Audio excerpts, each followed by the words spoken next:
ആദിവാസി വിഭാഗക്കാർക്ക് സർക്കാർ വിതരണം ചെയ്ത ഭക്ഷ്യക്കിറ്റിൽ നിരോധിച്ച വെളിച്ചെണ്ണ.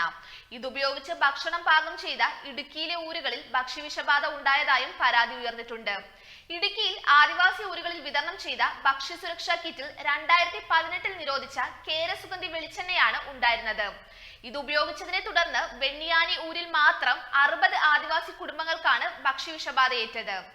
സംസ്ഥാനത്തെ ആദിവാസി വിഭാഗത്തിന് മഴക്കാല ഭക്ഷ്യസഹായ പദ്ധതി പ്രകാരം പട്ടികവർഗ വികസന വകുപ്പ് ഇടുക്കി പട്ടയക്കുടിയിൽ വിതരണം ചെയ്ത ഭക്ഷ്യക്കിറ്റിൽ ഉൾപ്പെട്ട വെളിച്ചെണ്ണയിൽ നിന്നാണ് ഭക്ഷ്യവിഷബാധ ഉണ്ടായതെന്നാണ് വ്യാപകമായ പരാതി ഉയർന്നത്. കിറ്റ് ഉപയോഗിച്ച് വെള്ളിയാമറ്റം പഞ്ചായത്തിലെ പൂച്ചപ്ര, ഉടമ്പന്നൂർ പഞ്ചായത്തിലെ വെണ്ണിയാനി, വണ്ണപ്പുറം പഞ്ചായത്തിലെ പട്ടയക്കുടി എന്നിവിടങ്ങളിലുള്ളവർക്കാണ് ഭക്ഷ്യവിഷബാധയേറ്റത്. ITDP വഴിയാണ് കിറ്റ് വിതരണം ചെയ്തത്. ഭക്ഷ്യവിഷബാധ ഉണ്ടായതോടെ ട്രൈബൽ വകുപ്പ് അധികൃതരോട് ഇക്കാര്യം ചോദിച്ചെങ്കിലും തൃപ്തികരമായ മറുപടി ലഭിച്ചില്ലെന്നാണ് ഭക്ഷ്യവിഷബാധയേറ്റ യുവാവ് പറഞ്ഞത്. പകരം വെളിച്ചെണ്ണ തരാമെന്ന് അധികൃതർ പറഞ്ഞു. കിറ്റിലുണ്ടായിരുന്ന വെളിച്ചെണ്ണ പാക്കറ്റിന്റെ പുറത്തുണ്ടായിരുന്ന മൊബൈൽ നമ്പറിന് 9 അക്കങ്ങൾ മാത്രമാണ് ഉണ്ടായിരുന്നത്.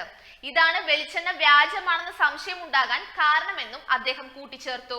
Tribal development project mobile medical unit ഇവിടങ്ങളിൽ മെഡിക്കൽ ക്യാമ്പ് നടത്തിയിരുന്നു. വേണ്ടത്ര പരിശോധന ഇല്ലാതെയാണ് ഈ വെളിച്ചെണ്ണ ഭക്ഷ്യക്കിറ്റിൽ ഉൾപ്പെടുത്തിയത്.